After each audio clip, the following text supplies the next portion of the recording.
Olá pessoal, bom dia. Meu nome é Paulo Seleguin, sou professor aqui na USP de São Carlos. Essa é mais uma aula do curso intensivo de Termodinâmica e Aplicações de Engenharia, a aula de número 17. E hoje a gente continua no tópico exergia. Em particular, eu quero falar dos processos de separação e nós vamos fazer uma análise dos evaporadores multiestágio, ou mais especificamente de um evaporador de caldo, usado para concentrar caldo de cana-de-açúcar no processo de fabricação de açúcar, né? A transformação do caldo em xarope para a fabricação do açúcar. Vamos em frente falando do processo de separação como um todo. Isso é muito importante porque eles correspondem aproximadamente de 40% a 90% dos custos totais de instalações e também custos operacionais quando a gente fala de custos industriais, de instalações industriais. E um bom exemplo disso, que justifica esse número 90%, pode parecer exagerado, mas, por exemplo, toda a fabricação de combustíveis e insumos químicos a partir de petróleo é feita por separação. Né? É uma coluna de destilação, começa mostrada aqui, e dependendo da posição em que você retira esse produto, né? Então você tem o gás liquefeito, gasolina, nafta e até lá embaixo o betume, né? Os componentes mais pesados. A questão toda é qual é a energia necessária para promover esse processo de separação, já que, obviamente, né, a entropia dos componentes misturados é maior do que a entropia total dos componentes separados. Então, como você está fazendo aqui, a gente não quantificou isso ainda, mas como a gente está fazendo um processo de redução de entropia, necessariamente haverá uma absorção de energia e, mais especificamente, absorção de exergia. Tá? E para justificar essa importância, basta ver justamente a matriz energética mundial. Eu sempre digo que a matriz brasileira não é boa para ensinar essas coisas, porque ela é bem fora, ela é melhor, na verdade. Né? A gente tem mais fontes renováveis do que o mundo, em média, mas, assim, para mostrar a importância mundial, global, é interessante olhar aqui o consumo, por exemplo, de petróleo para a produção desses insumos todos aqui. Um outro exemplo, também nós brasileiros aqui desempenhamos um papel importante, é o processamento agrícola, o processamento da produção agrícola, seja para alimentos, seja para a produção de insumos, até químicos. Então essa foto aqui mostra um processo de separação também, que é o processo de colheita da cana. Aqui é a colhedora de cana, ela corta, né, o talo, certo? E separa toda a palhada aqui por um processo de sopragem. Então vocês veem caindo aqui na carreta os toletes e a palha sendo jogada no campo aqui. Então esse aqui é um processo de separação e de certa forma é meio contrassensual isso daqui. Por quê? Porque você gasta energia para promover a separação, jogando a palha no chão, tá? E depois, no próximo slide, eu vou mostrar o número de operações necessárias para colher essa palha, que é um insumo também, é um teor energético, pelo menos 1/3 do teor energético, no caso da cana-de-açúcar, está na palhada. Tá? Isso vale, né, grosso modo, para outras espécies vegetais também. Mas uma vez que você colheu e jogou no chão, tá, são pelo menos 5 operações agrícolas. Então aqui o aleiramento, então uma máquina, uma espécie de rastelo giratório, vamos dar um zoom ali, né? O aleiramento, me perdoem o inglês aqui, eu estou aproveitando alguns slides do meu curso de pós, né? Mas então essa máquina pega a palha que está espalhada e forma essas leiras, tá? Depois a enfardadeira, né? Consome as leiras aqui, transforma nos fardos. Esses fardos podem ser quadrados, como mostrado aqui, ou redondos, como aqui.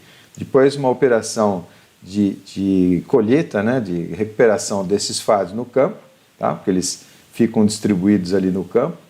E depois a manipulação, tá, desses fardos para poder embarcar, né, fazer o transbordo para um caminhão que eventualmente vai transportar para a unidade industrial. Então ali você gastou energia para separar, depois gastou aqui um colosso de energia para rejuntar e transportar de novo para a unidade industrial, que, como a figura mostra aqui, eu já usei em aulas passadas, por isso que eu não vou explicar muito ela, né? Diferentes partes da planta têm diferentes rotas de processamento. A questão aqui que eu quero mostrar é o seguinte: Muito mais sentido, né, faria se, ao invés de você fazer essa separação aqui na própria colhedeira, o que significa que você tem que embarcar um separador aqui e transportá-lo por todo o campo, melhor seria, por exemplo, colher tudo junto. Então, essa aqui é uma foto de uma colhedora que é, na verdade, uma forrageira adaptada, me fugiu a palavra, uma forrageira adaptada, que é um cortador de grama gigante. Corta cana e toletes, né, joga tudo no caminhão e isso vai para a usina, né, e aí é na usina um grande separador estacionário faz a separação, por exemplo, dos talos, né, dos toletes, palha e as diferentes partes da planta seguindo diferentes rotas de processamento. A questão é, tanto nesse caso aqui fica fácil identificar onde está entrando a energia para o processo de separação. No slide anterior é um pouco menos evidente, mas é o combustível gasto em todas essas máquinas aqui, porque na medida em que chega em fardos na usina, né, no caso, depois então já está separada. Inclusive se gasta um pouco de energia aqui para desenfardar. Existem máquinas de desenfardamento que eu nem mostrei aqui, tá, mas que também consomem energia. Então toda essa energia distribuída nessas várias operações poderia ser substituído por um único separador. Tanto é assim, tanto é vantajoso isso, que há estudos, né, que eu mostrei uma foto de uma patente nessa direção de construção de um separador estacionário. Bom, seja como for, né, eu procurei contextualizar um pouco aqui com exemplos, seja como for, é um processo de redução do nível de desordem. Vou ligar o meu ventilador aqui. Então eu tenho aqui uma mistura, né, partículas A e B, digamos, né, ou alaranjadas e cinzas aqui, e de alguma maneira, algum processo, pode ser um processo térmico, pode ser um processo mecânico, não importa muito, vai promover a separação. Um detalhe, essa separação pode ser total, como desenhado aqui, ou parcial. Aqui, por exemplo, eu posso aumentar a concentração do particulado A, e aqui eu posso aumentar a concentração do particulado B. Seja como for, separação total ou parcial, há uma diminuição do nível de desordem, e para isso tem que ser absorvida a exergia. Se for calor, por exemplo, se isso for um processo térmico, eu quero mostrar para vocês, inclusive na aula de hoje, que é o conteúdo exegético desse calor é que conta, tá? Não exatamente o calor de baixa qualidade. Mas vamos em frente, né? A motivação disso tudo, aqueles 90% dos custos e a importância dessas operações, sejam de natureza mais industrial ou até de processamento agrícola, que mostrar toda a complexidade e custos daquelas operações agrícolas, isso motiva em buscar o seguinte, o menor dispêndio de exergia para promover um processo de separação dos componentes. Como seria isso? Como equacionar isso? Esse é o ponto que eu quero elaborar com vocês nessa aula de hoje. Bom, então nessa aula de hoje, e nós vamos ter mais aulas sobre análise exegética, né, eu quero falar em particular dos separadores por evaporação, né, evaporação multiestágio. Esses sistemas têm duas grandes aplicações, uma delas é a separação, né, de um sólido dissolvido em um líquido, e uma das grandes aplicações é justamente a dessalinização. As plantas de dessalinização tem dois tipos basicamente, né, o tipo mais tradicional mostrado aqui, isso aqui é uma planta que está sendo construída no Egito, na verdade, né. Aqui eu espero que nessa altura do curso aqui vocês já saibam reconhecer, né, esse tipo de caldeira, o que parece para vocês, né? São caldeiras regenerativas, tá? Então aqui com certeza né, uma planta geradora de energia, na verdade uma termoelétrica a gás de ciclo combinado, e essa parte aqui é a caldeira regenerativa. Esses elementos que tem aqui são, na verdade, os sistemas que vão rejeitar aquele calor residual. E não aparece muito bem aqui, se eu zoomar um pouquinho mais, talvez fique melhor, né? Aqui eu tenho uma planta semelhante, né, e curiosamente tem essa captura de água aqui e na verdade vai longe aqui. Isso aqui é lá no Egito, tá? Então essa daqui, essa obra, né, são plantas geradoras, mas também de dessalinização. Ou seja, esse sistema que vai rejeitar o calor residual devido à segunda lei vai ser aproveitado para promover a dessalinização dessa água capturada aqui. Então são plantas térmicas, né, por evaporação, que é inclusive o caso que eu vou mostrar hoje. A gente vai analisar esse tipo de separação. Existem também tecnologias um pouco mais modernas, que eu estou mostrando aqui à esquerda, baseado na separação por osmose reversa, que é uma espécie de processo de filtração, a gente pode entender assim. Lembra da aula passada do nosso elevador osmótico ou da planta de geração, né, de potência por osmose? É algo semelhante, a gente reconhece porque tem esses elementos aqui que são aquelas membranas parcialmente porosas ou né, de porosidade seletiva, na verdade. Tá? Então, são tecnologias mais modernas e a busca é sempre por um menor consumo de exergia no processo de separação. Eu quero falar hoje, e para a nossa realidade aqui mais do Brasil, dos sistemas de separação de caldo, né, de evaporação de caldo, os concentradores de caldo, na verdade. Esses concentradores, qual é o objetivo? Você tem o caldo de cana, que extraído, né, da forma bruta, ele vai ter uma concentração de açúcar correspondente a um Brix 15, por exemplo, né, e você precisa disso, de elevar esse Brix para algo como 60%, tá, para poder fabricar o açúcar, entrar no processo de cristalização, né, da sacarose. Então é o mesmo princípio, a gente vai evaporar esse caldo, né, evaporar a água nesse caldo para poder aumentar a concentração. Da mesma maneira, quando a gente faz um molho de tomate, por exemplo, né, então você bate o tomate ali com água e tal, depois bota na panela e deixa fervendo por um bom tempo para reduzir. O termo culinário é fazer uma redução daquele molho, tá, para ele ficar mais espesso. Esse processo de redução é justamente um processo de remoção da água. Tá? E aí é que está o ponto, tá, da importância e da conveniência dessa tecnologia. Eu não sei se é o próximo slide, né? Aqui é só para mostrar o tamanho que esse tipo de equipamento pode ter. Tá? Então eu estou mostrando aqui uma pessoa relativamente ao sistema, né, e as fontes de energia e exergia que ele consome. Né? Porque eu vou voltar, né, na foto aqui a gente não identifica muito bem, então é mais interessante olhar de maneira esquemática. Eu tenho aqui, por exemplo, o caldo, né, entrando, ele pode vir com um certo teor exegético. Nós vamos calcular isso na planilha, vocês vão ver que é desprezível essa exergia que vem no caldo. Tá? Mas ele tem que ser pressurizado por uma bomba, também não, é uma pressão baixa. Então isso daqui também consome um consumo de exergia, quer dizer, demanda uma exergia pequena. Nós vamos calcular e eu vou mostrar para vocês que é bastante pequena. Mas eu tenho também necessidade de exergia na forma de calor. No caso de uma usina, o que mais tem, né, é calor, ou seja, essa usina de cana que eu mostrei, ou, por exemplo, aquela planta de dessalinização no Egito, né, que usa o próprio calor residual das plantas de geração de eletricidade. Seja como for, calor mais o caldo, né, Brix 15, por exemplo, como eu falei, e você tem a evaporação desse caldo.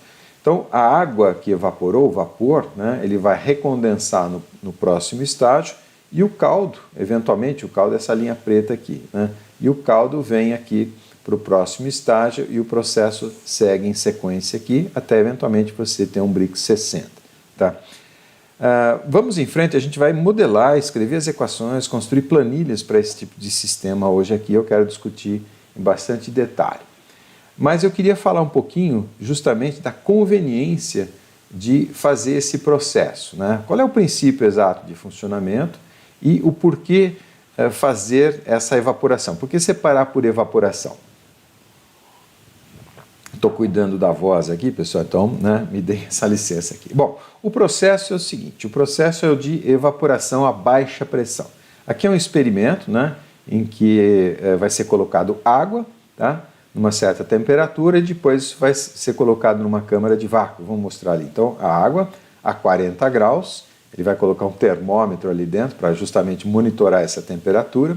A água a 40 graus, uma cúpula, vai ligar a bomba de vácuo, né? Essa mangueira aqui está ligada a uma bomba de vácuo, tá? E na medida em que a pressão cair, aqui o manômetro, né? A pressão vai caindo, vocês vão ver a formação de bolhas ali dentro da taça de cristal, sem que a temperatura mude. Repare que o 40 graus continua a 40 graus, tá? E isso é muito importante. Por que isso é importante?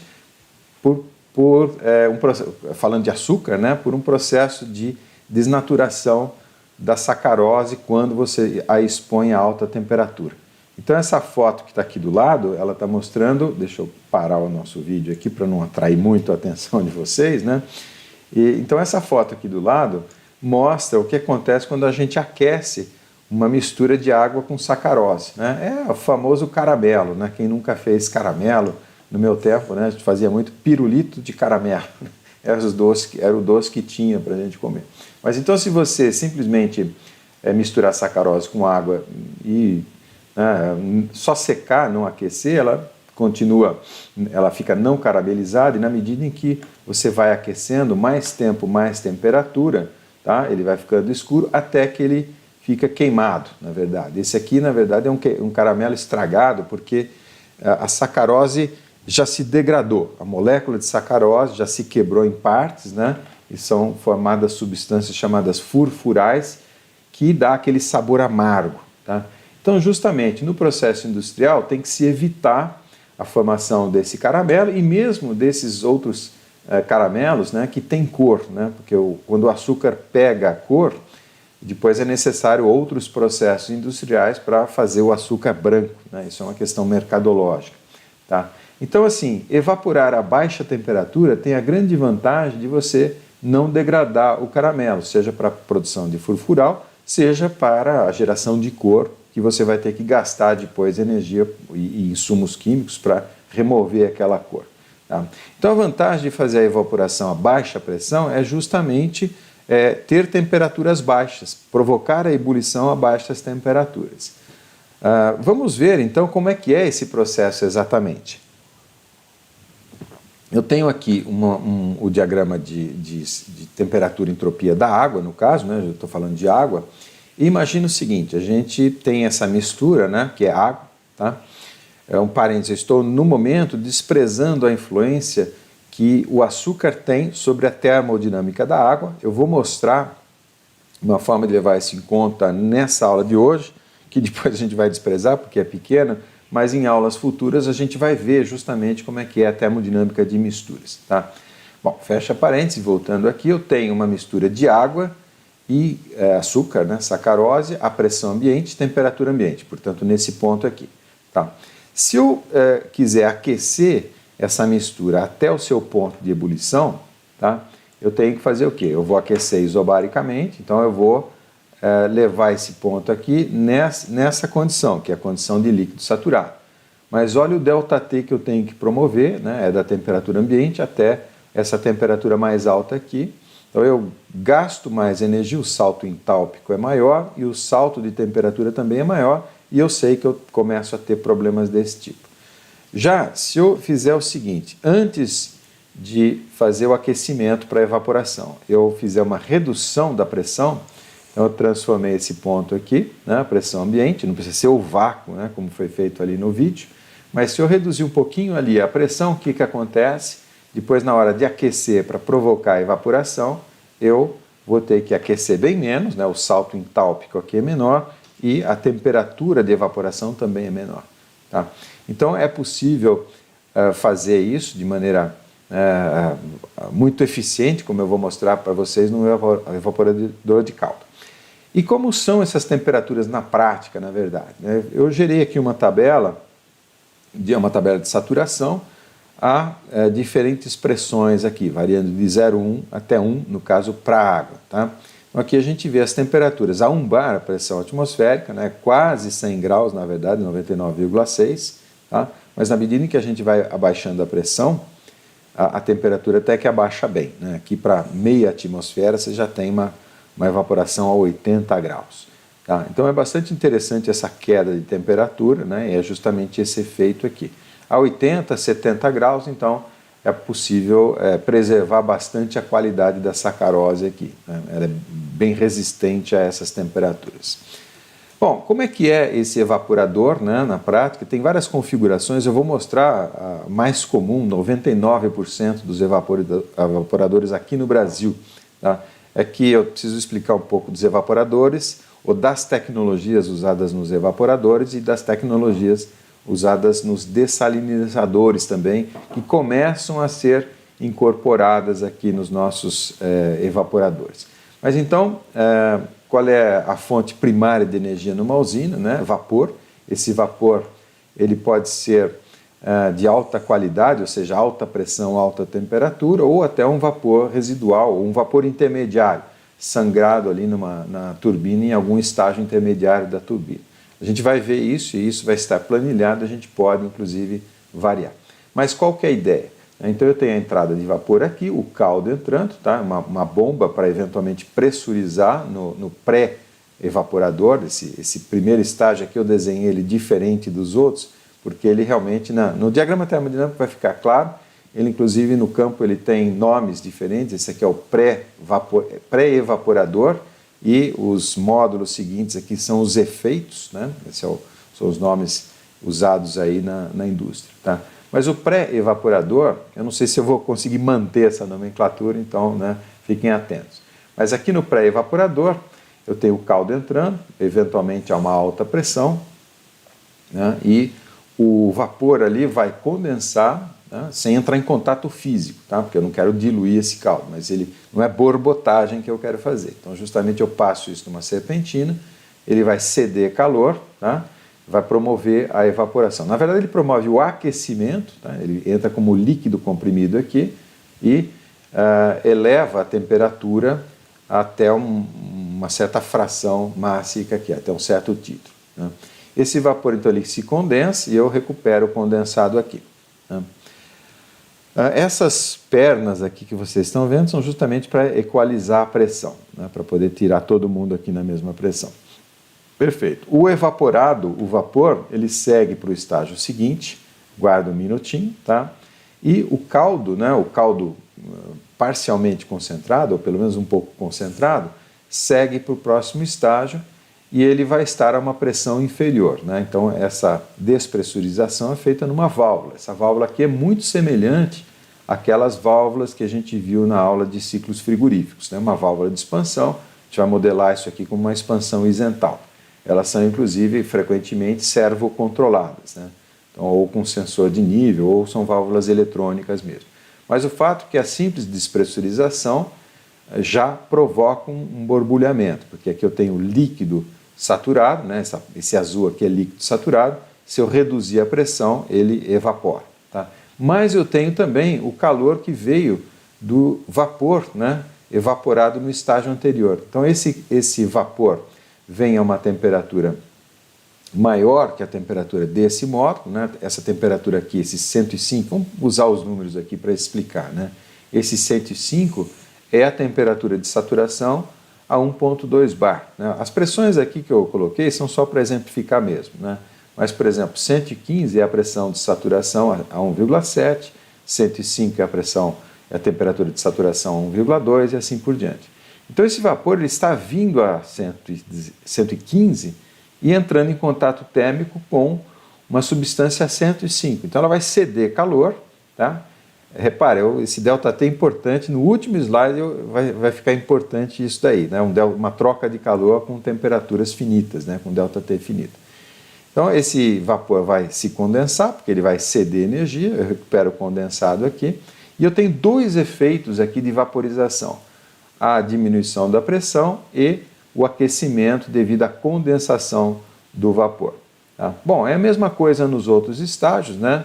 Despressuriza mais ainda, tá? E esse vapor também condensa aqui na frente. Então, cada módulo, cada efeito aqui na frente, ele tem dois efeitos, né, de evaporação, ou dois motores de evaporação, que é a expansão na válvula mais o aquecimento do vapor que se condensou. Isso é feito sequencialmente, normalmente tem 4, 5 efeitos, né? Mais o pré-evaporador ou pré-aquecedor. E aqui a questão que surge é como fazer esse vácuo, né? Porque aqui essa pressão alta, tudo bem, é dado pela bomba, mas como... e essa pressão vem se depreciando, vem se degradando, né? Mas eu tenho que ter uma fonte de vácuo aqui. Tá? Normalmente o efeito... gerador do vácuo, né? Você pode pôr uma bomba de vácuo aqui, não tem problema, né? Tudo é exergia, é só fazer a conta, né? Mas normalmente o que é usado é aquele efeito, né, de condensação, que nem na máquina de Newcomen. Então eu tenho vapor aqui, a uma temperatura relativamente alta, 50 graus. Se eu borrifar isso com um pouco de água fria, isso aqui realmente é muito pouco, eu condenso todo esse vapor, tá? E aí eu gero vácuo aqui. Tá? Então aqui, ó, essa baixa pressão, esse condensado todo, né, eu capturo aqui nessas colunas, né? E aí a altura do líquido aqui é justamente para deixar todo mundo na mesma pressão. Certo? Então esse é o princípio, né? Na medida em que eu vou evaporando o caldo, o Brix vai aumentando e eventualmente lá na saída eu tenho ele a 60 graus. Algumas variações muito usadas em plantas de dessalinização, no caso aqui, quando a gente, ao invés de usar, né, rejeitar esse vapor, ou usá-lo para a geração do vácuo, eu recomprimo ele num compressor, tá, e uso para fazer aqui justamente o aquecimento. Então a entrada de exergia passa a ser aqui, né, e digamos, esse vácuo aqui é dado pela aspiração do compressor. É o compressor que está gerando esse vácuo, mas você não perde o resíduo térmico ali, né? Porque eu vou voltar um slide, aqui você tem exergia sendo, entre aspas, jogada fora na forma desse condensado aqui, tá? Então é uma maneira de melhorar. Isso aqui eu não conheço nenhuma aplicação no Brasil com isso, tá? Conheço muitas aplicações em plantas de dessalinização, tá? Só um detalhe, né, numa planta de dessalinização, você não está interessado no xarope, na verdade, que no caso seria a salmoura, né, está interessado justamente no condensado, que é a água pura. Mas essa é uma ideia usando um compressor acionado por um motor elétrico, por exemplo. Ou, esse sim nós vamos estudar na aula de hoje, usando uma técnica chamada de termocompressão. Tá? Isso aqui, na verdade, é um Venturi, é um bocal supersônico, e a gente já se instruiu bem nas equações que governam o funcionamento de um bocal supersônico. Funciona tal e qual, na verdade, a diferença, eu vou voltar um slide, é que aqui eu tenho um acionamento, por exemplo, um motor elétrico, e no caso do bocal eu posso usar vapor a alta pressão, né? Como se fosse um propulsor aí de uma aeronave, né? E é muito interessante, muito didático, nós vamos equacionar hoje. Então aquela compressão pode ser uma termocompressão, usando um bocal, que é movido a vapor. O que conta sempre é, digamos, o conteúdo exegético, a eletricidade, o teor da eletricidade dentro daquela fonte, ou no caso daquele fluxo, né, alta pressão, alta temperatura. E no caso dos dessalinizadores, pode-se usar também a termocompressão, mas como é um processo que demanda muita energia, a evaporação, mesmo que seja com essas estratégicas aqui, vai demandar bastante energia, tá?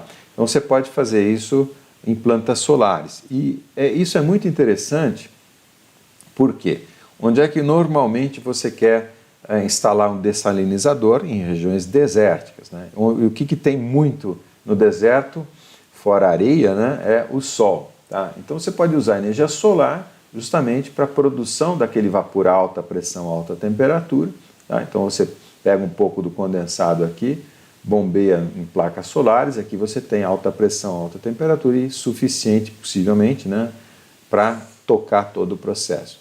Então esse é um dessalinizador solar, né, e mostrando aqui para vocês, normalmente a partir de água do mar, né, a gente concentra essa salmoura e o produto aqui é água doce, tá? Então essas são as alternativas. Vamos ao equacionamento agora, tá? E são equações de trabalho que eu vou gerar, e aqui nesse slide mesmo eu vou explicar um pouquinho aquela história da mistura, né, e o que a gente vai fazer de simplificação para essa aula de hoje. Ok? Então, a remoção de água do caldo, né, para aumentar a concentração, a nossa tarefa aqui é aumentar de 15 para 60. Então, pegando aqui um módulo genérico, né, como é que é a parte de massa, né, os balanços de massa, os inventários de massa. Eu tenho entrando aqui uma certa vazão mássica de líquido, mais uma vazão mássica de sólido, não interessa, o sólido está dissolvido no líquido, mas as vazões mássicas são constantes. Eventualmente até a volumétrica é diferente, né? A soma das vazões volumétricas não é necessariamente igual à soma da vazão volumétrica da mistura, tá? Porém as vazões mássicas se conservam. Então essa mistura, né, entra no módulo, de alguma maneira uma parte evapora, então desse líquido, que eu vou considerar água nessa simulação de hoje, né, uma parte evapora, seria essa vazão mássica de evaporação, e o que sobra, né, em termos de vazão mássica, é a mesma vazão mássica do soluto aqui, tá? Aqui não é sol, é soluto, né, quis dizer. Então, me desculpem de novo, tem muito português misturado com inglês aqui nos meus slides, tá, pessoal? Então, eu explico. Mas aqui a vazão do soluto é a mesma, não muda, ele não evapora junto. E a vazão do solvente, que vai ser água para nós, é a vazão de líquido inicial menos a vazão que evaporou. Então, a concentração de entrada, que era dada pela vazão do soluto pela vazão total, na saída, né, é a mesma vazão do soluto, do sal, né? E aqui embaixo, simplesmente, eu subtraio aquela vazão que evaporou, portanto, cresce, né? A concentração vai crescendo. E aí aquela observação sobre a influência do soluto na temperatura de ebulição. Então, a presença de sólidos produz aumento, normalmente, né, na temperatura de ebulição, e para açúcar, né, sacarose, isso aqui é uma relação empírica, na verdade, esse delta da temperatura de ebulição é dado por essa fórmula, 2 vezes C, C é a concentração, essa concentração máxima aqui, 100 menos C, 100 é 100%, tá? E o C aqui, obviamente, então está em porcentagem também. Então, para uma concentração de 60 graus, que é o que a gente quer nessa aplicação, esse delta aqui é de 3 graus. Como é pequeno e isso é distribuído nos vários estágios, a gente vai desprezar nos cálculos de hoje aqui, ok? É possível levar em conta, deve ser levado em conta num projeto, mas para efeito de ensino aqui eu não preciso, né, gerar essa complicação para vocês. Vamos reservar o cérebro, né, para a parte do método aqui e dos conceitos. Vamos lá, agora eu quero fazer uma análise termodinâmica do processo, bem passo a passo, né, acompanhem comigo. Eu tenho lá o caldo entrando, tá, o vapor entrando aqui se condensando, e aqui eu já tenho uma nomenclatura, 0, A, B, C, D, E, F, tá, para os vários estágios aqui. Tá? Então, normalmente, né, digamos que eu tenho patamares de pressão e patamares de temperatura. Então, eu tenho aqui, por exemplo, esses patamares de pressão, né, 1,7, 1,2, 0,8, 0,5, 0,2, e as temperaturas, na verdade, elas decorrem, porque são as respectivas temperaturas de saturação. Tá? Aqui eu tenho uma nomenclatura que eu preciso introduzir, tá, que é o seguinte, cada módulo, né, tem uma pressão PT, então aqui P1, T1 se refere ao módulo 1, P2, T2, pressão e temperatura do módulo 2, e assim sucessivamente. MV é a vazão do vapor, tá? 1 porque se refere ao módulo 1, ML é a vazão do líquido, né? E o 1 aqui se refere ao módulo 1, e aí sim sucessivamente para todos os outros módulos. Então repara que eu estou misturando módulo com efeito, né? Então, o importante é que a nomenclatura não seja ambígua. Q0 é a vazão de vapor, né, fornecido pelo vapor, calor fornecido pelo vapor. Então, eu quero seguir com vocês esse processo como um todo. E esses A's, B's e C's aqui, amarelos e vermelhos, né, representam os rótulos amarelos, são os estados termodinâmicos dos vapores, né? E os vermelhos aqui, os rótulos vermelhos, os estados termodinâmicos dos líquidos. Por quê? Porque justamente esses marcadores a gente vai colocar num diagrama termodinâmico. Tá? Então está lá o nosso diagrama termodinâmico, e essa é a parte importante, tá, pessoal? É muito importante que vocês sigam e compreendam essa explicação que eu vou dar agora. Se não entender, eu sugiro volta o vídeo para esse ponto aqui e começa a olhar os detalhes. Vamos lá, vamos ver se eu consigo explicar de maneira a não confundir. Tá? Mas então está aqui o diagrama para vocês seguirem. Eu tenho um primeiro passo que é o quê? A elevação da pressão na bomba. Tá? Então eu vou ali partir do estado zero, né? Isso aqui por acaso, só para a gente não ficar sempre no TS, vamos pegar aqui o pressão entalpia. Tá? Nesse diagrama, as isentrópicas são alguma coisa parecida com isso aqui. Eu vou desenhar, depois não apago, né? Uma isentrópica é uma linha assim, mais ou menos, tá? E depois ela também tem uma curva parecida com isso, tá? Então, ou seja, na região de gás perfeito, né, e líquido, elas se comportam como umas isentrópicas. Então, o processo de compressão ali na bomba, o processo isentrópico, pode ser suposto aqui na vertical. Se bem que isso aqui a gente pode calcular exatamente, né? Mas só para efeito de visualização. Então, em A, eu tenho líquido comprimido, tá? Elevou a pressão de 1 para 1,7 bar. Essa figura aqui está em escala, tá, pessoal? Para esses níveis de pressão que eu dei no slide anterior, ou nos slides anteriores. Certo, de A até entrada no módulo, né, o que vai acontecer? Até o estado B aqui, o B misturado, né, o B amarelo com o B vermelho, então eu vou ter o quê? Um aquecimento, um pré-aquecimento com aquela fonte externa de calor. Então eu vou ter um aquecimento a pressão constante, tá? Aquele calor cedido Q0, então leva o estado da posição A, né, da coordenada A, até uma coordenada X. Essa coordenada X, na verdade, o título X, né, é a mistura do B vermelho com o B amarelo. Tá?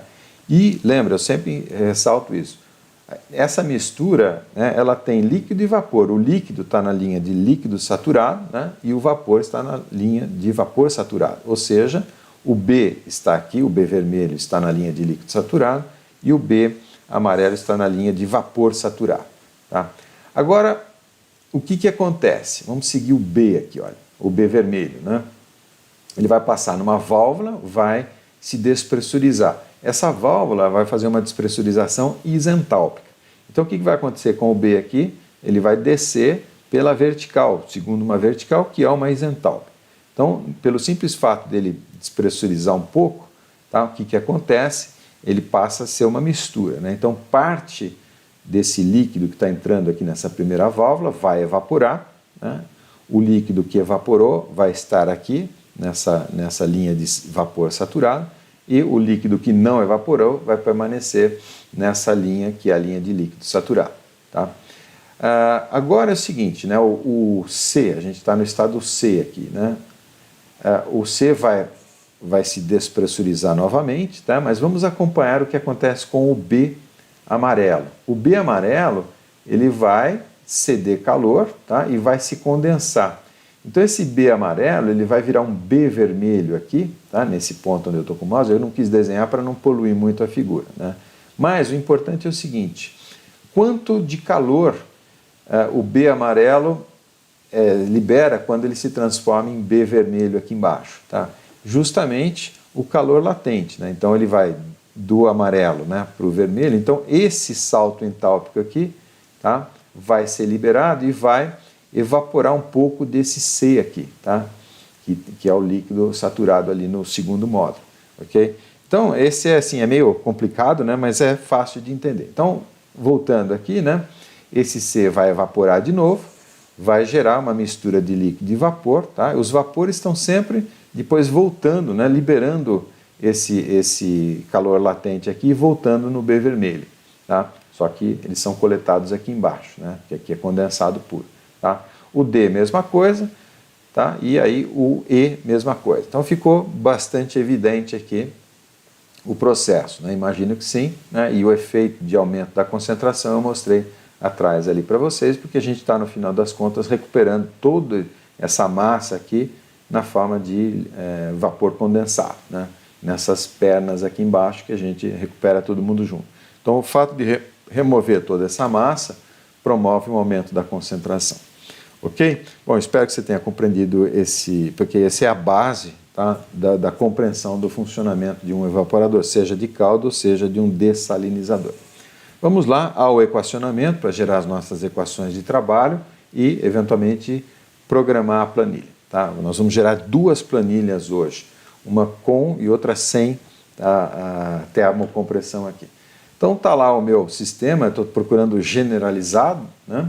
Eu tenho aqui o vapor fornecido, agora uma nomenclatura, né? O MST, tá, aqui está vindo do inglês steam, é o vapor alta pressão, alta temperatura fornecido, tá? O caldo, a vazão do caldo, e aquela nomenclatura das temperaturas, né? Das vazões e de vapor e líquido, tá? Ótimo. Então, esse aqui é o sistema. Esse pontilhado é porque eu estou escrevendo para N módulos, né? Não precisam ser. Nós vamos modelar, acho que com 3 ou 4, eu já nem me lembro, mas a gente já chega lá. Agora, a a equação de inventário de massa, né, a vazão mássica de vapor produzido no módulo é a vaporização devido ao flasheamento mais a vaporização na absorção de calor. E são essas vazões, esses símbolos aqui, MTV, é a vazão total de vapor do módulo K. Tá? E é isso que eu estou dizendo aqui. Então, essa vazão total de vapor produzido no módulo, ela se deve ao flasheamento, ou seja, na despressurização, tá? Isso eu expliquei no slide anterior, mais aquilo que evaporou devido ao calor absorvido vindo do módulo anterior. Então, são duas componentes. Eu vou fazer o equacionamento, eu quero identificar esses elementos aqui depois no equacionamento. Vamos em frente aqui, tá? Então, vamos lá, acompanhe comigo. Só um detalhe, nesse primeiro módulo, eu até coloquei aqui para me lembrar, né? A vazão de vapor na saída, ou as vazões de vapores, não importa se ele antes de condensar ou depois de condensar, é sempre a mesma. Né? Entrou no módulo, aqui pode ser para um módulo genérico, né? Entrou no módulo, se condensou ali. Então não preciso fazer um inventário de massa para o vapor que está se condensando, seja o vapor fornecido inicialmente, seja o vapor que recondensa no módulo seguinte. Tá? Então, inventário de massa é importante fazer para o caldo. Então, no módulo 1, vou pegar o módulo 1, que ele tem uma configuração ligeiramente diferente, né? A vazão de líquido que está entrando, tá? L0, então vem aqui no estágio 0, é igual à vazão de líquido que está indo para o estágio 1, mais a vazão de vapor que está indo para o estágio 1. Tá? Então, isso aqui é inventário de massa. A primeira lei, aqui eu já até coloquei em amarelo aqui os pontos que a gente tem que identificar. Né? Então, não tem troca de calor, né? O calor está vindo através desse fluxo mássico de vapor, né? Não tem trabalho, então são só as componentes mássicas aqui. Então está entrando energia onde? Em 1, tá? 1 é a entrada, é a vazão de líquido, vezes a entalpia do líquido na entrada 0 ali, o vírgula 0 corresponde à posição, né? Ao estado termodinâmico. Depois, a vazão de vapor, né, é ST de steam, tá? E lembra que tanto faz ele estar na saída ou na entrada, é a mesma, vezes a entalpia do vapor fornecido, tá? Vapor vivo, como às vezes a gente fala. Certo? E o que está saindo, então isso aqui é 1 na entrada 1, isso aqui na entrada 2, tá? E aí 3, 4, 5 são saídas. Então, MV1H1 é a saída, MV1H1, tá? É a saída no estado 3, e eu coloquei o 1 aqui porque se refere ao módulo 1. Tá? Então, por isso que eu destaquei de amarelo aqui para não confundir a posição geográfica aqui no desenho. Tá? Depois a saída na forma de líquido, aqui embaixo, ML1HL1, que é a posição 4, e depois a saída do vapor que está se condensando, MSTHL, na temperatura, na condição de saturação, né? Porque ele está entrando como vapor saturado e saindo como líquido saturado. Por isso eu tenho essa relação que vai ser importante.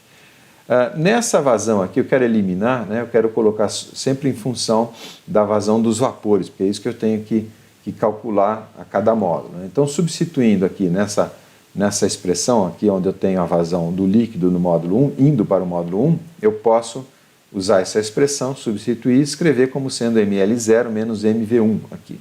Tá? Então, eu tenho essa expressão aqui, e aí, agora é um roteiro de manipulações, né?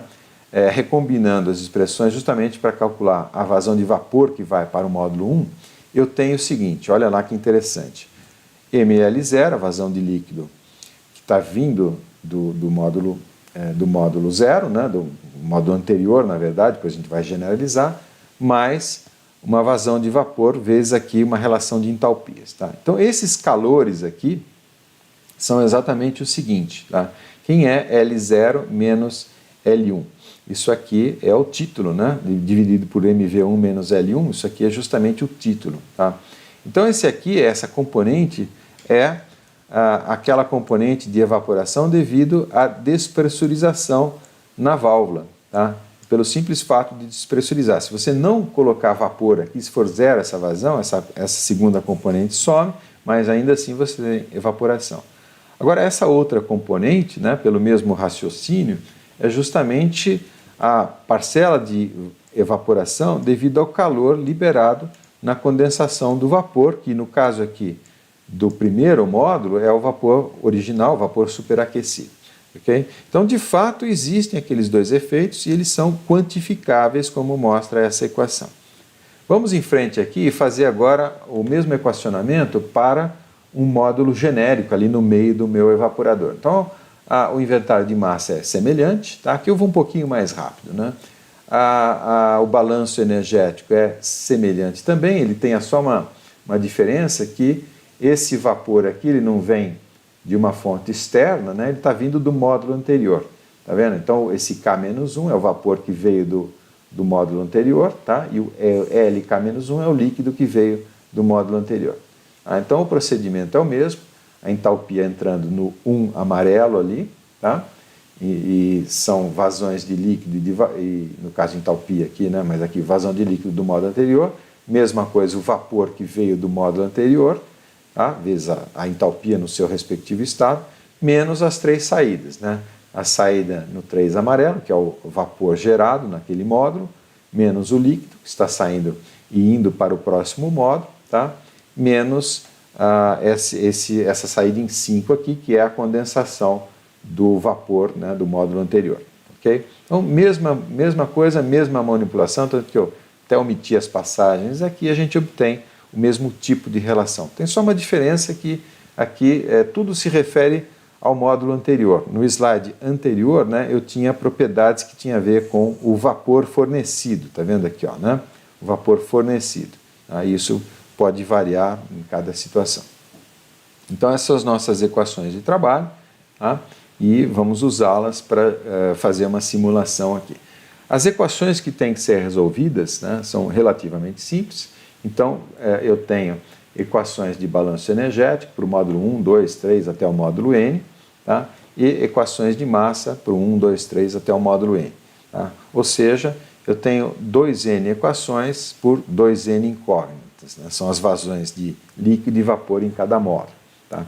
Ou seja, é um sistema linear se eu conhecer todos os estados termodinâmicos aqui, tendo, por exemplo, arbitrado todas as pressões em todos os módulos.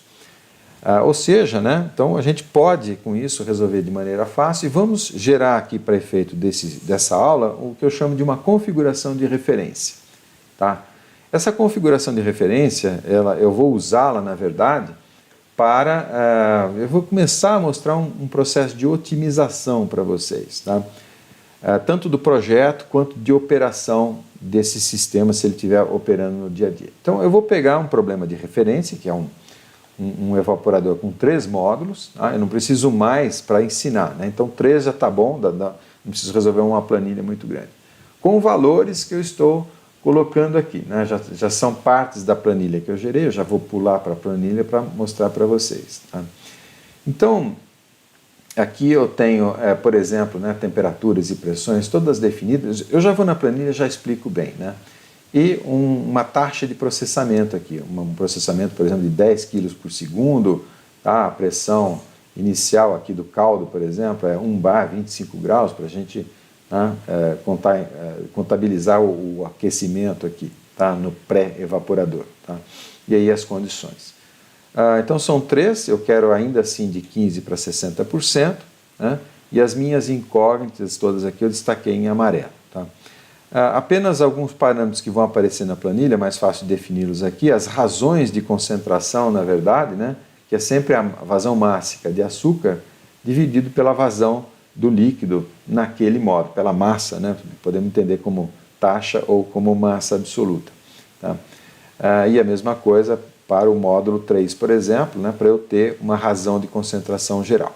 Certo? Então esse aqui é o meu problema de referência, eu vou ter esses valores aqui para serem calculados. Deixa eu ver.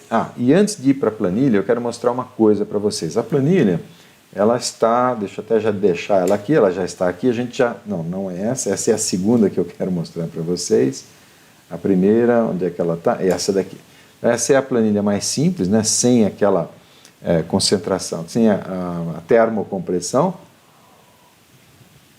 E eu quero mostrar esse gráfico aqui, tá? Que eu estou chamando de envelope operacional, que é, na verdade, um gráfico muito bom para a gente usar na operação desse sistema. Uma coisa é otimizar o projeto, certo? outra coisa é otimizar a operação daquele projeto, né? O dia a dia daquele projeto, isso que eu quero mostrar para vocês. Bom, eu vou voltar a explicar essa história desse envelope lá no slide, que é um pouquinho mais didático, né? Não, está aqui, tá aqui. Então, o que é esse envelope de operação do processo e como é que eu uso para saber se minha operação está otimizada ou não? Então, eu posso, por exemplo, construir um envelope, né, a partir de variáveis que eu desejo. Então, por exemplo, eu quero obter um menor custo possível, né, energético, custo energético, ou seja, eu quero consumir a menor quantidade possível de vapor, tá, relativamente ao caldo que eu processo, tá, supondo que eu sempre tenho aquela redução de 15% para 60%. Né. Então, essa variável vapor-caldo, né, eu quero o que durante a operação? Eu quero minimizá-la, certo? Então, eu quero sempre mexer nos meus parâmetros de tal maneira que eu tenho a menor relação vapor-caldo possível. A outra variável que eu desejo, né, justamente, e tem uma certa ligação com essa daqui, é reduzir o processo de destruição de exergia. Por quê? Porque eu sei que se eu fizer isso, eu vou ter mais eficiência de conversão. Né? Por exemplo, ali no meu bocal supersônico, se eu tiver termocompressão. Portanto, eu quero sempre trabalhar o mais próximo possível aqui do 0,0, né? Gastar 0 de vapor e destruir 0 de exergia, mas obviamente, né, a partir de um certo ponto não é possível.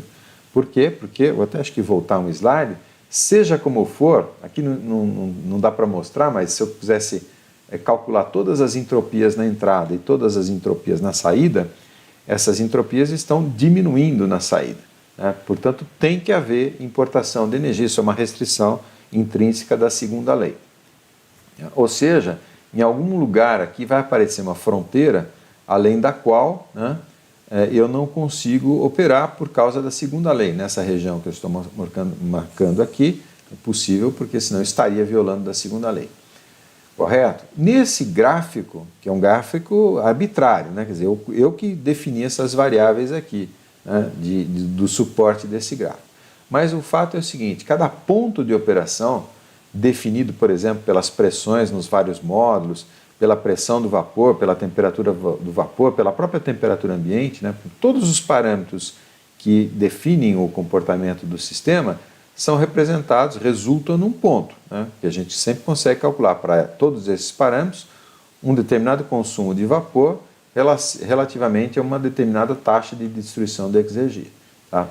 Então, isso daqui, agora imagine em tempo real isso funcionando, né?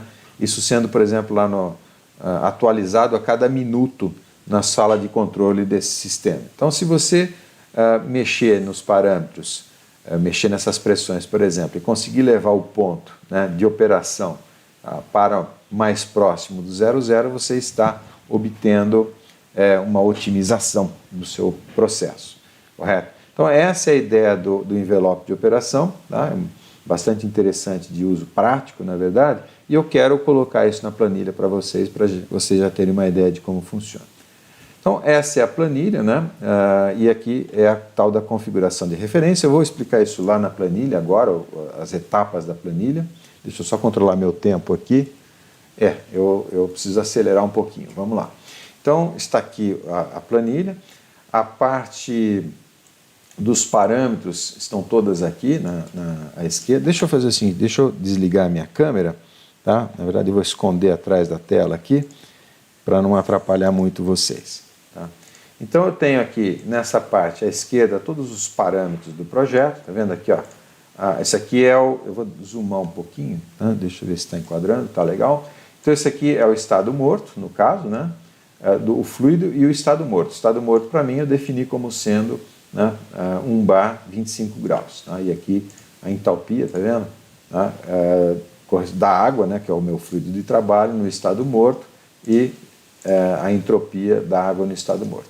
Aí, parâmetros com relação ao processamento do caldo, né, a vazão mássica aqui, pressão, temperatura de entrada, né, entalpia, e tá vendo a exergia sendo calculada aqui. Aqui é um negócio importante. Aqui, lembra, eu fiz o cálculo pela definição da exergia. Eu poderia usar o cálculo da exergia chamando funções do RefProp. Embora dependendo da versão do RefProp que você está usando, né, e eu uso o RefProp, ele não tem exegia. A exegia foi incluído depois. Tá? E aí, justamente as concentrações que eu quero na entrada e na saída, tá? E a vazão, né, com essa variação de concentração, a vazão máxima que eu obtenho na saída. Tá? Dados aqui também do fornecimento de vapor, isso aqui é interessante. Tá? Se eu quiser usar um vapor de menos qualidade, entre aspas, né, uma pressão menor, uma temperatura menor, eu posso verificar o efeito. Que mais? Aqui são dados do evaporador, do sistema, né, dos vários módulos, tá vendo? Eu tenho aqui, o que está em verde aqui eu posso variar, aliás esqueci de mencionar isso, né? O que está em verde aqui são parâmetros que eu posso variar, né, para obter uma otimização aqui no meu envelope de operação. Então, por exemplo, posso variar a pressão do vapor fornecido, né? Posso variar os patamares de pressão em cada um dos módulos, né? E aí o que vem à direita aqui nessas tabelas são cálculos, né, das propriedades na saturação. Então, por exemplo, isso aqui é a temperatura de saturação, tá vendo? Temperatura do fluido na pressão de evaporação, tá? Aqui do líquido, tá? Aqui a entalpia do vapor, entropia e o título não, eu olhei o X ali, já falei título, né? Aqui é a exegia. Lembra, eu uso o X para título e uso o X para exegia. Às vezes é confuso e no caso aqui, né, não é confuso porque XL só pode ser, exegia. Né? Não faz sentido o título do líquido e o título do vapor. Okay? Bom, então aqui são parâmetros de otimização, variáveis que eu posso alterar para ver se eu consigo otimizar. Né? Então está aqui. E aqui, digamos, é o desempenho. Tá? O desempenho, que são as vazões que eu obtenho, né, de líquido em cada um dos módulos. Né? Esse 2,5 aqui era o que eu desejava obter de qualquer forma. Né? E aqui é a vazão de entrada. E aqui as vazões em cada um dos módulos em função daquela pressão. Então, por exemplo, se eu variar aqui para 0,85, tá? Varia ligeiramente as vazões aqui em cada um dos módulos, mas a de entrada e saída não está variando, porque justamente é definido pelo processo. Tá? Dá um Ctrl Z aqui para voltar no inicial. Então são parâmetros de desempenho, que no caso é o cálculo das vazões de líquido e vapor após solução do sistema de equações. O sistema de equações está resolvido aqui do lado. Tá?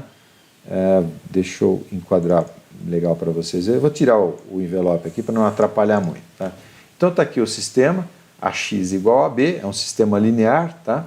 Então simplesmente gerei aqui aquelas equações todas que eu mostrei, tá? Tá aqui a matriz, aqui até faço um cálculo do determinante para ver se não tem alguma singularidade. Então aqui está a matriz do sistema, o termo independente ali, certo? E aqui eu faço, né? Aqui acho que está bem claro, né? A inversa da matriz, essa daqui só para mostrar para vocês é a inversa dessa matriz. E aqui é o vetor de soluções que eu calculo multiplicando o vetor de termos independentes pela matriz inversa. Né? Então está aqui o vetor de soluções e essas soluções é que eu levo, né, essas vazões de vapor, é que eu levo para essa coluna aqui. Tá? Então aqui eu calculo vazões de vapor e aí, né, subtraindo eu consigo... Deixa eu até ver como é que eu fiz isso. Né? Isso. Eu calculo vazões de... eu calculo aqui as vazões de vapor e de líquido e depois distribuo aqui para facilitar a análise. Né? Então, voltando aqui, posso até voltar o envelope ali para vocês darem uma olhada. Né? Então, voltando aqui, eu posso mostrar a parte, digamos, de análise. Né? Então, isso que eu estou centrando para vocês, a parte de solução está escondida e essa daqui é a parte de análise. Né? Então, eu tenho aqui cálculos, o consumo de vapor, a relação, né, vapor-caldo, tá? De novo, me perdoe em inglês, aqui isso vem lá do meu curso de pós, e aí as exegias, para fazer o inventário exegético, certo? E aí os balanços globais. Tá? Então a taxa de entrada total de exegia, certo? A taxa total de saída, a taxa total de destruição, aqui fica um errinho ali, overall, né? Um erro de digitação,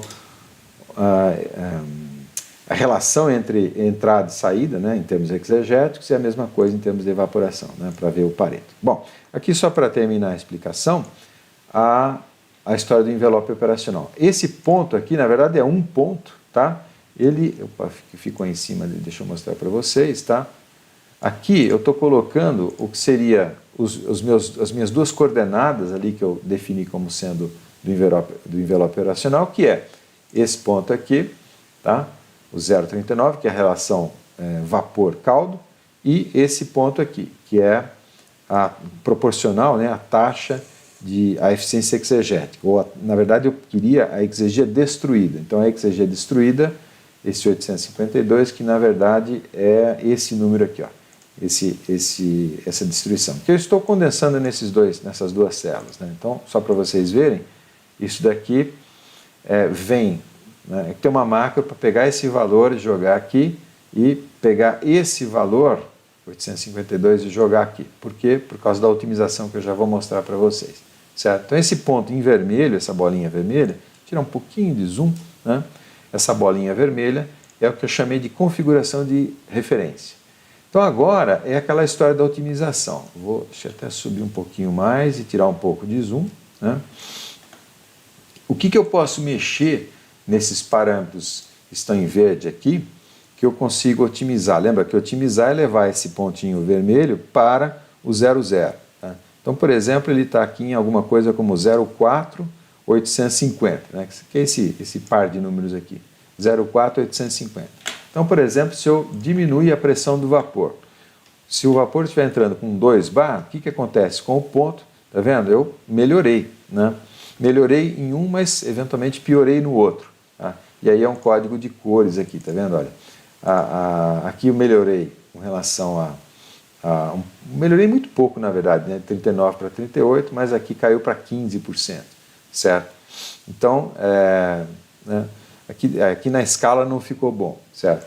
Mas é possível, né, ver essas variações, né? E eventualmente a ideia, vou deixar como sugestão, é alterar, por exemplo, essa pressão aqui, 0,5, por exemplo, né? Então repara que eu piorei agora, né? Então vou voltar para 0,8. É que eu não quero fazer uma busca sistemática. Nesse curso eu não falo, sabe, pessoal? Deixa eu dar um parênteses agora. No outro curso que eu dou aqui na engenharia, que é otimização de projetos, justamente eu falo de técnicas de busca aleatória, algoritmos genéticos e tal, para a gente poder achar pontos ótimos aqui, seja no sentido monoobjetivo ou multiobjetivo, como é o caso aqui, né? Esse aqui é um caso de 2 objetivos simultâneos e antagônicos, né? Existe um limite teórico aqui, que é a fronteira de Pareto. Mas nesses cursos eu forneço métodos, né, mais objetivos e mais de melhor desempenho. Aqui o máximo que a gente pode fazer é tentativa e erro, tá ok? Bom, então esse daqui é o funcionamento da planilha, e esses valores aqui são os nossos valores de referência. A ideia depois é mexer no projeto, tá? Para conseguir uma otimização. Eu vou mostrar isso ao longo dessa aula. Apenas uma última observação: essa planilha, uma planilha semelhante, né, pode ser usada para você não só otimizar o projeto, por exemplo, definindo esses patamares de pressão, mas otimizar também a operação no sentido de adequar o projeto, né, às condições reais e não nominais, né? O que eu quero dizer com isso? Por exemplo, se o BRICS não entra aqui com 15%, se ele entra com 14%, tá? Então, repara, alguma coisa mudou, né? Mudou as cores aqui, depois vocês vão entender. Aqui quando fica verde, quando melhora, né? Quando fica acima ali do 0,39, tá? Essa é a lógica ali. Mas alguma coisa mudou, tá? Quando, no caso mudou para melhor, né? Mas alguma coisa mudou quando muda os parâmetros. Você fez o projeto para 15%, tá? E na hora ali, no dia, estava 16%, tá? Então piorou. Então, eventualmente, você mexe um pouquinho nessa pressão, 0,87, por exemplo. Não consegui melhorar, mas essa é a ideia. Então, você mexe nos parâmetros nominais do projeto para adequar a uma condição específica de operação naquele instante, naquele dia. Isso é o que eu chamo de otimização da operação, tá? Com base no envelope operacional. Ok? Bom, espero que tenha ficado claro. Vamos voltar lá à apresentação e eu vou voltar ao meu vídeo agora para a gente continuar. O que a gente vai ver agora é uma configuração otimizada usando um sistema de termocompressão, como eu havia dito no início da aula. O sistema de termocompressão, na verdade, é o uso de um bocal convergente e divergente. Ele fica supersônico, então, aqui na garganta, e justamente na garganta, onde a gente tem um mínimo de pressão, a gente usa para aspirar uma certa quantidade de vapor, que no caso desse exemplo, desse desenho, eu estou aspirando aqui do último estágio, mas a rigor ele poderia ser aspirado de qualquer um dos estágios intermediários. E essa quantidade aspirada aqui pode ser parcial, como está desenhado aqui, ou total. Tá?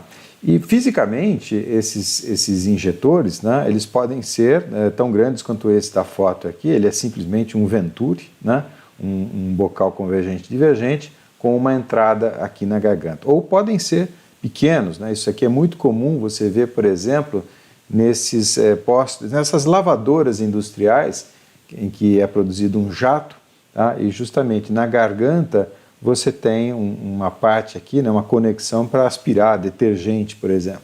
Né? Em posto de gasolina, aquelas lavadoras de posto de gasolina costumam usar bastante, né? Mas lavadoras industriais também. Agora, esses para aplicação nesse tipo de sistema, no caso aqui o evaporador, são bocais tão grandes quanto esse aqui da foto.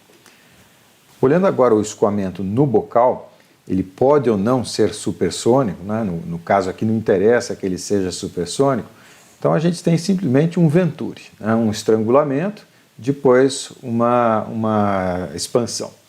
No estrangulamento a velocidade vai aumentar, a pressão vai cair, como está mostrado aqui, e como ele não alcança velocidade supersônica, como a gente viu nos bocais supersônicos, então aqui na parte de expansão a velocidade volta a diminuir e a pressão volta a aumentar. O ponto importante aqui é que nesse mínimo de pressão, ou essa restrição, essa contração é projetada para que a pressão caia ligeiramente abaixo, né, a pressão de aspiração ligeiramente abaixo dessa pressão do vapor a ser aspirado, ou seja, vou voltar um slide, né, a garganta ali é tal que a pressão é ligeiramente inferior, por exemplo, a essa P3 aqui, do último módulo desse exemplo. Né. Com isso, então, o vapor vai ser aspirado lá para dentro e misturado com o vapor a alta pressão, e na medida em que voltar a ganhar pressão novamente, né, então a velocidade diminui. Tá. Então, é esse ponto. Agora, o importante é o seguinte, a gente tem alguns parâmetros aqui que a gente vai usar na modelagem, a pressão do vapor fornecido, P do vapor, P steam, tá? A pressão de aspiração, que normalmente é a pressão do módulo, né? E a pressão de descarga, que é a pressão dada, vou voltar um slide de novo, pelo módulo ou pela tubulação na qual ela vai ser descarregada, esse sistema aqui vai descarregar. Tá? Então, isso também é um valor importante aqui. Ok? Então vamos ao equacionamento. Eu tenho aqui um volume de controle envolvendo o meu bocal, né, o meu termocompressor, com parâmetros, né, a vazão do vapor, a pressão e a temperatura. Depois a vazão de aspiração, na verdade, eu vou calculá-la a partir de um parâmetro, né, esse ER, Entrainment Ratio, razão de entranhamento, se fosse traduzir diretamente para o português. Então é uma razão de entranhamento vezes a vazão de vapor. Tá? Eu estou fazendo assim porque é a forma comum de se fazer na prática, então a gente já se acostuma, né, com esse tipo de parâmetro que é comum para a operação de termocompressores. Então eu tenho essa vazão de aspiração, que é calculada em função da vazão aqui, da razão de entranhamento, há uma pressão e temperatura que na verdade vai ser uma pressão e uma temperatura de um dos módulos. Na saída, já usando o balanço de massa, né, já que eu estou escrevendo tudo em função da vazão de vapor, a saída vai ser 1 mais ER vezes a vazão do vapor na pressão e na temperatura de descarga. Então esses são os meus parâmetros, balanço de energia, entradas e saídas, né? Então vazão do vapor vezes entalpia do vapor, mais a vazão do vapor aspirado, que é ERMST, né, a vazão do vapor aqui, vezes a entalpia, que eu calculo nessas coordenadas termodinâmicas, e o que está saindo, 1 mais ER vezes MST vezes a entalpia da descarga ali que eu calculo nessa pressão e temperatura. Inventários de entropia, esse é o ponto diferente aqui, né, para a operação do bocal. Inventários de entropia, a mesma coisa, né? Então, a entropia que está entrando associada ao vapor, a entropia que está entrando associada ao vapor aspirado, a entropia que está saindo, né, na descarga e a taxa de destruição de entropia, né? Não há uma lei de conservação de entropia, então, para fechar o balanço, a gente considera esse tema aqui. E o zero aqui, na verdade, é porque operação em regime permanente. Nesse ponto, a gente vai fazer uma hipótese, qual seja a de que a eficiência isentrópica, tá, ela é igual a 1, tá? Ou seja, a taxa de destruição de entropia é zero. Isso significa, fisicamente, supor o quê? Não há ondas de choque, não há atritos, não há mistura, né, no sentido irreversível. Tá? Então, é possível fazer essa hipótese e, né, zerando isso daqui, ou se eu tiver esse valor de entropia da eficiência isentrópica, eu posso até estimar essa taxa aqui. Mas, igualando igual a zero, né, zerando esse termo aqui, então a gente consegue calcular a entropia na descarga, como sendo, né, uma média. Olha que interessante, uma média entre a entropia do vapor de alta pressão e a entropia do vapor aspirado. Os parâmetros de ponderação são aqui, é 1 menos 1 sobre 1 mais ER e ER sobre 1 mais ER. Então esses termos aqui, né, a soma dos dois multiplicadores das duas entropias, a gente já percebe que dá 1. Essas duas equações, essa e essa daqui, são as equações a serem resolvidas para simular, para modelar o termocompressor. Fisicamente, então, o que significa? A gente vai calcular aqueles dois parâmetros, né, a entalpia e a entropia, duas coordenadas do estado da mistura aqui, determinam completamente todas as propriedades. É interessante a gente fazer esse cálculo, mostrar fisicamente como é que é. Nós vamos programar daqui a pouquinho, eu vou mostrar para vocês, Newton-Raphson, para resolver justamente esse sistema de equações aqui. Tá? Ele tem como incógnitas, na verdade, tá, a taxa de entranhamento e a temperatura na descarga, uma vez que a gente tenha fixado a pressão na descarga. Tá? Mas ele corresponde ao quê? Então vejam aqui no diagrama, né? Um diagrama de entropia, entalpia, e diferentes aqui isobáricas, são as linhas pretas, e as linhas vermelhas são linhas isotermas. Tá? Na verdade, a solução vai se dar como? Acompanhem comigo. Então, eu simplifiquei um pouco o diagrama, né? Eu tenho o quê? Eu tenho a entalpia e a entropia na aspiração, tá? Que são esse termo e esse termo, e a entalpia e a entropia do vapor de alta pressão fornecido, né? Que são, falei o inverso, né? Então, esse aqui é a entalpia e a entropia do vapor fornecido, e aqui a entalpia e a entropia do vapor aspirado. Esse parâmetro, 1 sobre 1 mais ER e ER sobre 1 mais ER, são os parâmetros de ponderação. Ou seja, a solução, após fixarmos a pressão de descarga, né? Então, fixando a pressão de descarga, essa daqui seria uma daquelas isobáricas, a solução vai ser o ponto de encontro desse segmento, tá? Já que esse segmento aqui, né, ele é dividido de forma ponderada por esses fatores, mas naquela pressão que foi arbitrada, a P de descarga. Então, fisicamente, é isso que está acontecendo. Eu acho um pouco mais rico, né, explicar pelo diagrama do que simplesmente colocar lá na planilha um método numérico e resolver, né, sem que a gente tenha esse sentimento. Então, como eu estava dizendo, né, esses segmentos aqui, tanto no eixo das entropias quanto nas entalpias, são ambos proporcionais àqueles fatores, né, o ER sobre 1 mais ER e 1 sobre 1 mais ER. Tá? É o que essas duas fórmulas estão mostrando para a gente. Agora, é interessante a gente olhar esse gráfico, essa solução gráfica, na escala real, num diagrama aqui, entalpia e entropia.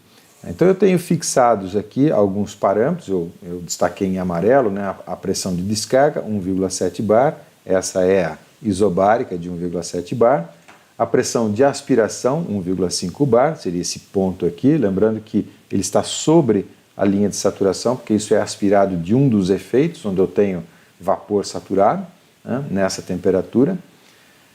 E aí eu tenho, por exemplo, digamos que eu fixe a temperatura do vapor fornecido, vapor de alta pressão. Apenas eu vou variar a pressão do vapor fornecido. Então a solução, como eu disse para vocês, dependendo desse valor aqui, entre 2 e 4, ela vai estar no encontro, né, nesse segmento aqui, entre o 2 bar, isso aqui seria a isobárica de 2 bar, e a de 1,5, então dá exatamente sobre o 1,7, sempre tem que estar em cima do 1,7, porque é justamente a pressão de 1,7 aqui. Então, aumentando um pouquinho a pressão do vapor fornecido, eu vou me aproximando, eu começo a gerar o meu vapor aqui na descarga mais próximo do estado de saturação. Então, 3 bar, 3,5 bar, ele já está quase na linha de saturação. Tá? 4 bar, então, praticamente cai na linha de saturação. Tá? Então, isso mostra que, eventualmente, se eu aumentar demais, nem vale a pena, né? Porque eu já estou praticamente na linha de saturação. Isso aqui, então, esse gráfico mostra justamente essa variação, né, para a gente poder explorar. Então, aqui é a variação da pressão do vapor entre 2 e 4,5 e a temperatura na descarga, que era uma das variáveis a serem calculadas. Então, aqui mostra, né, a temperatura da descarga resultante, resolvendo, tá, o problema do termocompressor. Isso daqui seria a razão de entranhamento resultante também. Então, quanto maior a pressão, o que acontece? Menor a temperatura, vou voltar um slide, né? Mais a gente se aproxima da saturação, porém, a gente consegue bombear, né? Na verdade, aumentar aqui a aspiração. Tá? Então, é menos energia térmica aqui, que não me interessa muito, tá? E me interessa justamente energia mecânica aqui para succionar esse vapor na entrada. Na verdade, esse vapor aqui, o que interessa dele é o calor latente, porque ele vai condensar no efeito em que ele vai ser injetado, correto? Então, essa é a planilha em que permite solucionar esse problema. Deixa eu mudar, então, lá para o Excel. Deixa eu ver se a planilha está aberta aqui. Nossa, tem muita coisa aberta, está lá. De novo, vou esconder meu vídeo para não atrapalhar vocês. Então, essa planilha é exatamente igual a outra. A única diferença, né, tá vendo aqui o sistema de equações para resolver o sistema em cascata, né, de equações, que eu resolvo simplesmente invertendo a matriz, e aqui, na verdade, um pequeno Newton-Raphson para resolver o problema do termocompressor. Vou dar um zoom ali, né, só para vocês entenderem. Tá? Então aqui eu já até deixei algumas macros prontas, tá? Esse Ctrl+K, na verdade, é para gerar um chute inicial mais próximo da solução. A solução é um pouco apertada ali, né? Aquele gráfico em escala, acho que mostra isso bem, né? E a macro de iteração do método de Newton-Raphson Ctrl+J, está mostrado aqui. Não interessa muito, né? Eu já mostrei em detalhes o método de Newton-Raphson. O fato, né, é que da mesma maneira que na planilha anterior, que a gente tinha o cálculo do envelope operacional, eu tenho aqui, então, o ponto vermelho seria a minha situação normal, default, né? E o ponto amarelo, a situação otimizada. Então, aqui eu tenho, né, para gerar esse ponto amarelo, eu tenho aqui, olha, essa coluna, que é o parâmetro de fornecimento de vapor, perdão, esse ramo aqui, né, que é o fornecimento do vapor. Então, por exemplo, eu posso alterar a pressão, né? Vou fazer uma simulação aqui para vocês. Vou colocar, por exemplo, 3 bar. Tá? Opa, 30 não, 3 bar. Eu nem sei se vai dar certo. 2,5, estava dando certo. Então, vocês perceberam, né, o ponto ali, tá vendo? Ele melhorou um pouquinho, 3 bar, só que, repara, o Newton-Raphson já não está zerando. Né? Significa que eu tenho que iterar isso daqui, tá? Para poder ter realmente as entropias e entalpias do termocompressor corretas. Então, segundo ali a indicação Ctrl+J, Ctrl+J, e vai tendendo a zero ali o meu problema. Pronto, agora sim eu tenho a solução já convergida. Então, de fato, pelo simples fato da gente colocar um pouquinho de vapor, eu tenho um grande ganho de eficiência, tanto em termos da destruição de exergia, ou seja, obtive uma diminuição da destruição de exergia, e também obtive uma redução do consumo de vapor relativamente à quantidade de caldo processado. Tá? Essa é a ideia dessa planilha, mostrar como essas coisas funcionam.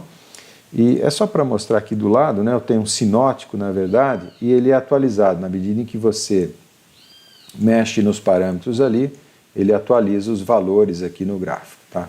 Então, por exemplo, se eu colocar esse vapor aqui, né, 753, é o conteúdo exegético do vapor fornecido. Então, se eu colocar 2 bar aqui, por exemplo, né, eu preciso iterar, Ctrl J, convergir para 0 e ele corrige a exergia fornecida. Portanto, olha que interessante. Fornecer vapor a maior pressão e ou a maior temperatura significa aumentar o conteúdo exegético desse vapor. Tá? Isso, né, com isso eu posso simular os efeitos aqui na operação do meu sistema, agora sim, com compressão de vapor e, no caso, pegando o último módulo. Tá?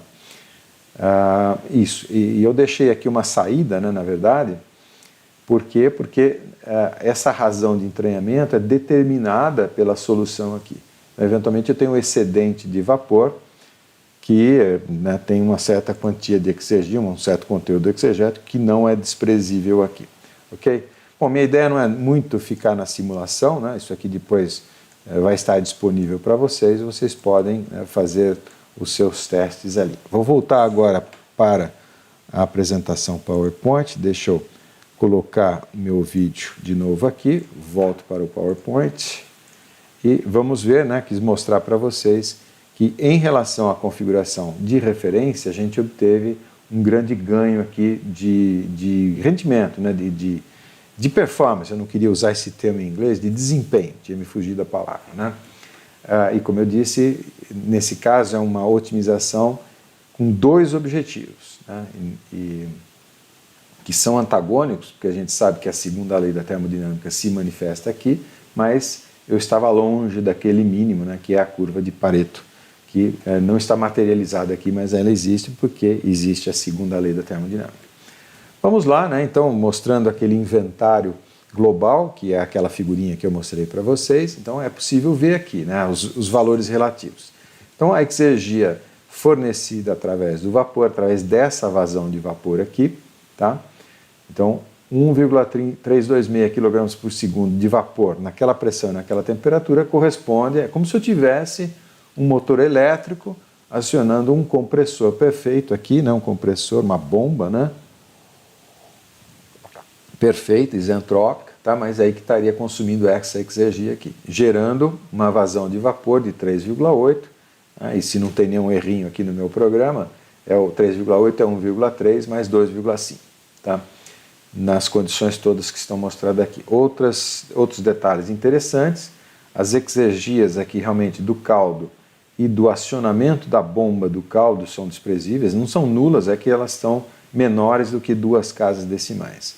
O vapor residual ali, tá? Zerou, na verdade, quer dizer, tem um resíduo aqui que também é além da terceira casa, tá?